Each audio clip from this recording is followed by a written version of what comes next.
A continuación, dos preguntas de la célula eucariota. Los antígenos de superficie son moléculas que confieren identidad celular y se les encuentra en la superficie de las células, inclusive en células infecciosas o extrañas o en virus. Un ejemplo de estos antígenos son los tumorales. Según ello, ¿cuál de los componentes de la membrana celular sería un antígeno de superficie? Claro, la membrana celular presenta las famosas proteínas. En este caso tenemos las proteínas periféricas y acá están las proteínas integrales, ¿no? Y encima de la membrana se encuentran los glúcidos llamados glucocálix, ¿no?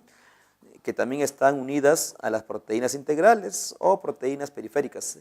En este caso, como la pregunta dice, ¿cuál de los componentes de la membrana celular sería un antígeno de superficie? Acá vemos que este sería el antígeno de superficie. Puede ser también glucocálix, pero no hay glucocálix, sería la clave, por lo tanto, proteína periférica, es decir, la clave letra D. En las células vegetales, los polisacáridos como la pectina, la hemicelulosa y las microfibrillas de celulosa son empaquetadas en vesículas para la secreción, para conformar la pared celular. La organela que se encarga de este proceso es el... Claro, acá tenemos efectivamente la célula eucariota, el núcleo, tenemos el retículo endoplasmático rugoso, el liso, aparato de Golgi, ¿no? Etc. Entonces ya dijimos en la teoría que hay una estructura que va a secretar y también va a formar la nueva membrana y pared. ¿Quién es ese?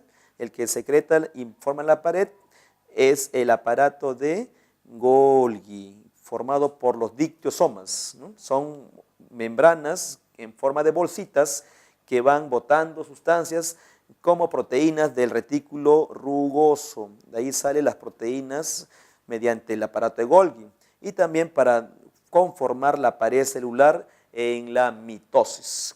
Por lo tanto, la clave es letra C, aparato de Golgi. A continuación, preguntas de la replicación del ADN. La cromatina está formada por ADN más proteínas asociadas que son generalmente las histonas. Morfológicamente se distinguen dos tipos de cromatinas, la eucromatina que se suele corresponder con regiones del ADN que está transcribiéndose y la heterocromatina que en su mayoría es transcripcionalmente inactiva. Según el enunciado podemos afirmar que efectivamente la cromatina se encuentra dentro del núcleo, acá está el núcleo. Dentro está la cromatina, que es dos tipos, eucromatina, esta de acá, la que está descondensada, y la heterocromatina, que se encuentra condensada, y esta es inactiva, ¿no? En cambio, la activa es esta, la eucromatina. Eu significa verdadero. Esta eucromatina es la que sí va a formar proteínas en el cuerpo, va a hacer la transcripción. Por lo tanto, la eucromatina es la que produce una mayor expresión génica. La clave es letra B. Durante la replicación, el fragmento de ARN que se une a la cadena molde de ADN por puentes de hidrógeno para que la ADN polimerasa reconozca dónde debe unirse para empezar a añadir nucleótidos es...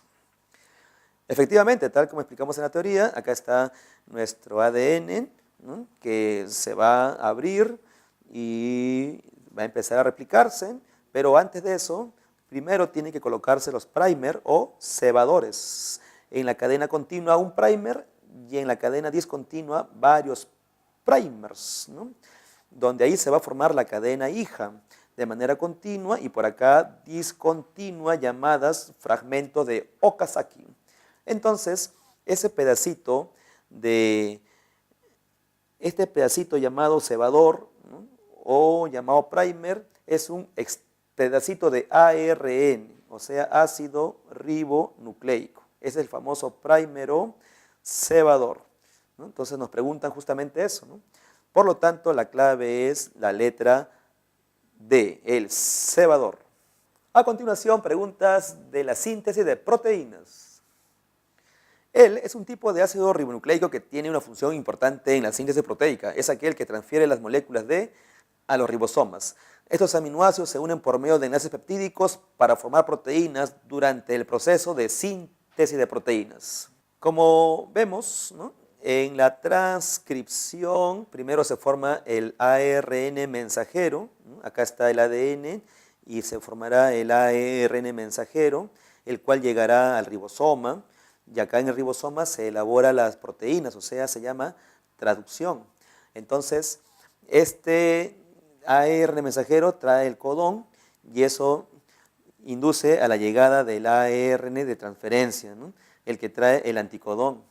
Y este de transferencia trae en su extremo 3' los aminoácidos para formar la cadena de proteína, o sea, cadena de aminoácidos aquí. Por lo tanto, el ARN de transferencia, este de acá, es un tipo de ácido ribonucleico que tiene una función importante en la síntesis de proteína, porque es la que transfiere las moléculas de aminoácidos, clave, letra D. ¿Cuántas combinaciones del código genético corresponden a los aminoácidos?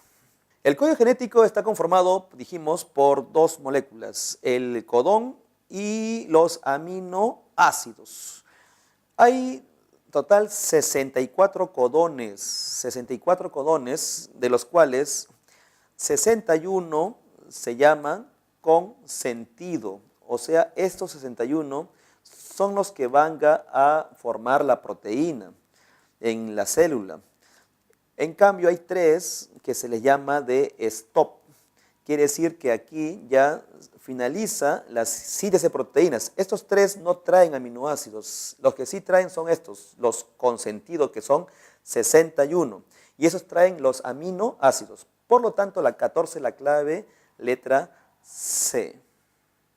Esto fue la semana número 3. Nos vemos la semana siguiente. Muchas gracias. Su profesor Alex Torres de Biología.